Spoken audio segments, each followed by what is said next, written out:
Hi అండి అందరికీ. ఈరోజు ఎంతో హెల్దీ అయిన డ్రై ఫ్రూట్స్తో పప్పు చెక్క ఎలా తయారు చేసుకోవాలో చూద్దాం. స్టవ్ మీద ఒక కడాయి పెట్టుకొని 1 కప్పు బాదం పప్పు తీసుకోవాలి. దీన్ని మంటని సిమ్లో పెట్టేసుకొని ఫ్రై చేసుకోవాలి. ఒక 2-3 నిమిషాలు ఫ్రై చేసుకోండి. ఇప్పుడు ఇందులో 1 కప్పు జీడిపప్పు, 1/2 కప్పు పిస్తా పప్పు వేసుకోండి. పిస్తా పప్పు ఆప్షనల్ అండి, ఉంటే వేసుకోండి, లేకపోతే స్కిప్ చేయొచ్చు. వీటన్నిటిని డ్రై రోస్ట్ చేసుకోవాలి. అంటే ఇందులో నెయ్యి కానీ ఆయిల్ కానీ ఏది వేయకుండా వేయించుకోవాలి. ఈ ప్రాసెస్ మొత్తం అయ్యే వరకు మంటని సిమ్లోనే పెట్టుకోవాలి. ఇది మనకి ఫ్రై అవ్వడానికి 8 నుంచి 10 నిమిషాల వరకు టైం పడుతుంది. ఇవన్నీ ఫ్రై అయిపోయాయండి. ఇప్పుడు ఒక ప్లేట్లోకి తీసుకొని చల్లారనివ్వాలి. ఇప్పుడు ఇవి చల్లారాయి. వీటిని ఒక మిక్సీ జార్ తీసుకొని మెత్తటి పౌడర్ లాగా మిక్సీ పట్టుకోవాలి.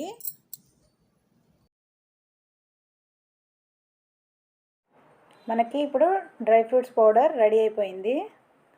చూడండి. ఇప్పుడు ఒక కడాయి తీసుకొని 1 కప్పు బెల్లం తీసుకోవాలి. ఇందులో కొన్ని వాటర్ యాడ్ చేసుకోండి. ఈ బెల్లం మొత్తం కరిగి పాకం రెడీ అయ్యే వరకు తిప్పుకుంటూ ఉండాలి. మనం మామూలుగా పల్లీలతో పప్పు చెక్క చేసుకుంటాం కదండి, సేమ్ దీనికి కూడా అదే పాకం రావాలి. మనం ఈ పాకం అయిందో లేదో తెలుసుకోవడానికి ఒక గిన్నెలో వాటర్ తీసుకొని అందులో కొంచెం ఈ పాకాన్ని వేయండి.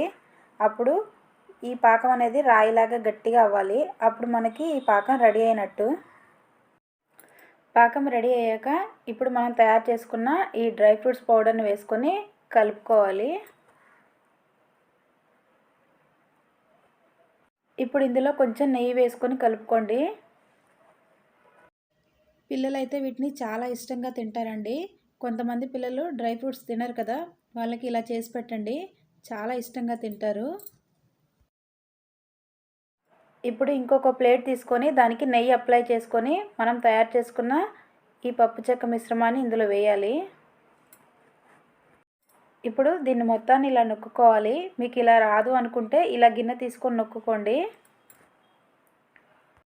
ఇలా అయితే చాలా ఈజీగా ఉంటుంది. వేడి మీద ఉన్నప్పుడే ఇలా చాక్తో పీసెస్గా కట్ చేసి పెట్టుకోండి. ఇప్పుడు వీటిని మూత పెట్టేసి ఒక 2-3 గంటలు వదిలేయండి. చూడండి, మన డ్రై ఫ్రూట్స్తో పప్పు చెక్క రెడీ అయిపోయింది. ఈ వీడియో నచ్చితే లైక్ చేసి నా ఛానల్ని సబ్స్క్రైబ్ చేయండి. Thanks for watching.